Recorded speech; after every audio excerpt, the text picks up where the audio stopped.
श्री स्वामी समर्थ. सर्व आत्म्यांना माझा नमस्कार. आपण या पृथ्वीवर जन्म घेतला आहे म्हणजे कर्म हे आपल्याला करावंच लागणार. आपण म्हणू कर्म सोडून नुसतं आईचं नाव घेऊ आणि सगळं काही प्राप्त होईल, तर असं नाही. आपण नुसतं नामस्मरण करूनही कोणतीही सिद्ध प्राप्त होत नाही. आईने आपल्याला जे कर्तव्य दिलं आहे ते आपल्याला पूर्ण करणं गरजेचं आहे. आपण जर म्हणालो घर सोडावं, काम सोडावं आणि संन्यासी व्हावं, तर ह्याला खरा संन्यास म्हणणं चुकीचं ठरेल. आपल्याला खरंच जर आपल्या आईची प्राप्ती करून घ्यायची असेल तर निस्वार्थी भावनेने आपला स्वधर्म आणि कर्तव्य पार पाडणं गरजेचं आहे.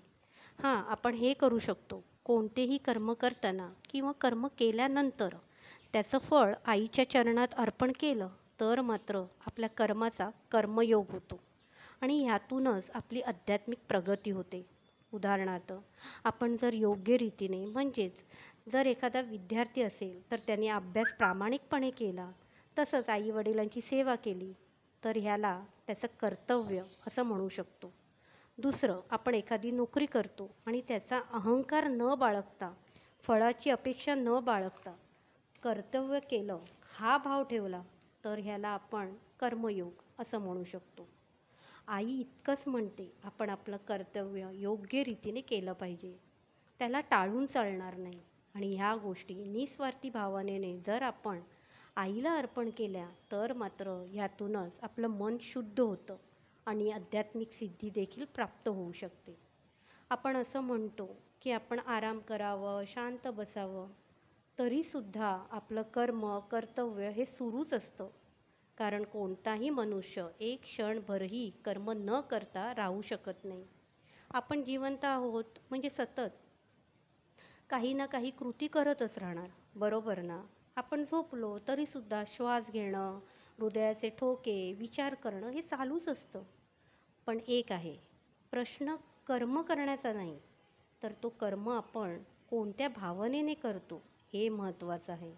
जर आपण आपलं कर्म कृष्ण भावना भावित ह्या उद्देशाने केलं तर आपल्या आत्म्याचे कल्याणच होते, कोणते नुकसान होणार नाही. उदाहरणार्थ, 2 शिक्षक आहेत आणि ते विद्यार्थ्यांना शिकवत आहेत, पण एक शिक्षक फक्त पगारासाठी शिकवत असेल आणि दुसरा आपण समाजसेवा करतो आहे आणि प्रामाणिकपणे कर्तव्य पार पाडतो आहे, तर ह्यात दोघेही कर्म करत आहेत पण भावना वेगवेगळ्या आहेत. मग आई देखील त्याचं फळ त्या भावनेप्रमाणेच देणार ना. कायम लक्षात ठेवा, आपण जे कर्म करतो, ज्या भावाने कर्म करतो, तसं फळ आपल्याला मिळत जातं. अजून एक, आपण भक्ती करायला सुरुवात केली आणि मध्येच ती सोडली, पूर्ण करता आली नाही, काही कारणं असतं तरी चालेल, त्यात नुकसान नाही. पण जर आपण नुसतं कर्तव्य करत राहिलो आणि भक्तीचा विसर पडला तर मात्र चुकीचं ठरेल. आपण आपलं कर्तव्य करत करत भक्ती केली तरी ती आईपर्यंत पोचते. विसर पडणं म्हणजे आयुष्याचं नुकसान करून घेणं. म्हणूनच कर्म करत आईचं नामस्मरण करत राहणं हाच खरा मनुष्य धर्म आहे आणि तो जर आपण योग्य रीतीने पार पाडला तर मात्र आपल्या आयुष्याची प्रगती होणारच, हा विश्वास ठेवा.